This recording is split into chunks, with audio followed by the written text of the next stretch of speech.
High বন্ধুরা, কেমন আছো? আশা করি সবাই ভালোই আছো। তো ভালো থাকাটাই স্বাভাবিক। তো সকলকে নববর্ষের আন্তরিক শুভেচ্ছা রইল আমার তরফ থেকে এবং দীপ অটো ওয়ার্কসের পক্ষ থেকে।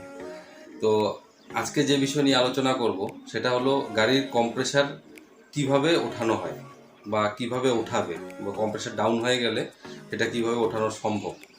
তো সেটা আর কিছু নয়, একটা ছোট্ট ভিডিও, আর কিছু কথা শুনতে হবে। ভিডিওটা স্কিপ না করে সম্পূর্ণ ভিডিওটা দেখো, কারণ ভিডিওটা প্রচণ্ড নলেজেবল হতে চলেছে। আর যারা আমার চ্যানেলে নতুন আছো তাদেরকে অবশ্যই বলবো চ্যানেলটাকে সাবস্ক্রাইব করে পাশে থাকা বেল নোটিফিকেশনটাকে অন করে দিও পরবর্তী এরকম নলেজেবল ভিডিওর নোটিফিকেশান পাওয়ার জন্য। আর ভিডিও ভালো লাগলে অবশ্যই একটা লাইক করতে ভুলো না, আর কিছু জানার থাকলে অবশ্যই